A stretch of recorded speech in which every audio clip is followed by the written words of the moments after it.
Lenny Robredo napareact sa 300,000 piso donation ng Kim Chiu Team sa Angat Buhay Foundation.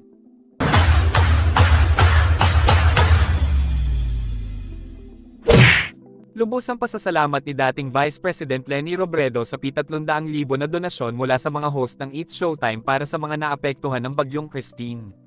Sa kanyang post sa Facebook, pinasalamatan ni Robredo sina Kim Chiu, OJ Alcacid, MC Kalakian, at Lassie Marquez sa pagpili ng Angat Buhay bilang kanilang charity partner. Ayon kay Robredo, malaking tulong po ito para sa mga nasalanta ng Bagyong #Christine. Ipinahayag din niya ang kanyang mga pagbati sa mga nabanggit na host para sa kanilang tagumpay sa Magpasikat 2024. Mabuhay kayo, ang kanyang pahayag na nagpapakita ng kanyang suporta sa kanilang mga proyekto. Nalaman na bago pa man tumama ang bagyo, nagdesisyon na ang grupo ni Kim, OG, MC, at Lassie na ang kanilang premyo mula sa Magpasikat 2024 na ay ibibigay sa Angat Buhay kung sila ay mananalo. Ang desisyong ito ay patunay ng kanilang malasakit at pagbibigay ng tulong sa mga nangangailangan, lalo na sa mga apektado ng kalamidad. Sa kanyang talumpati pagkatapos ng kanilang tagumpay sa talent competition, inilarawan ni Kim ang kanilang hangarin na makapagbigay ng tulong sa mga biktima ng bagyo.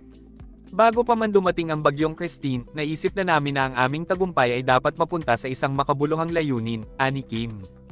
Ang kanilang pagkilos ay naging inspirasyon sa marami na nagpakita ng tunay na diwa ng bayanihan sa gitna ng mga pagsubok. Ang Angat Buhay Foundation, na itinatag ni Robredo, ay patuloy na nagbibigay ng suporta sa mga komunidad na nasalanta ng kalamidad. Sa mga ganitong pagkakataon, ang mga donasyon tulad ng natanggap mula sa It's Showtime hosts ay mahalaga upang matulungan ang mga nangangailangan. Nagbibigay ito ng pag-asa at tulong sa mga biktima habang sila ay nagbabangon mula sa kanilang mga naranasan. Mahalaga ang pagkakaroon ng mga ganitong inisyatiba, lalo na sa panahon ng krisis. Ang mga sikat na personalidad tulad ni Kim, OG, MC, at Lassie ay nagiging daan upang may parating ang mensahe ng pagtulong at pakikiramay. Sa pamamagitan ng kanilang mga aksyon, nakakapagbigay sila ng inspirasyon sa iba upang gumawa rin ng kabutihan para sa kanilang kapwa. Samantalang patuloy ang laban ng mga biktima ng bagyo, ang mga donasyon at tulong mula sa iba't ibang sektor ng lipunan ay nagiging liwanag sa kanilang madilim na sitwasyon. Nagpapakita ito ng lakas ng komunidad at pagkakaisa sa harap ng mga pagsubok.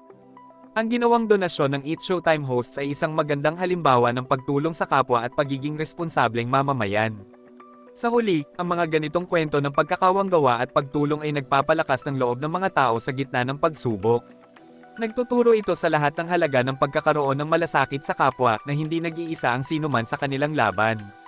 Umaasa si Robredo na ang kanilang hakbang ay maging inspirasyon sa iba pang mga individual at grupo na gumawa ng kabutihan para sa mga nangangailangan. Ang pakikiisa ng mga artista at iba pang personalidad sa mga ganitong inisyatiba ay nagbibigay ng positibong epekto sa lipunan. Ang kanilang boses at impluwensya ay nagiging sandata sa paglikha ng mas magandang kinabukasan para sa mga biktima ng mga kalamidad at mga nangangailangan.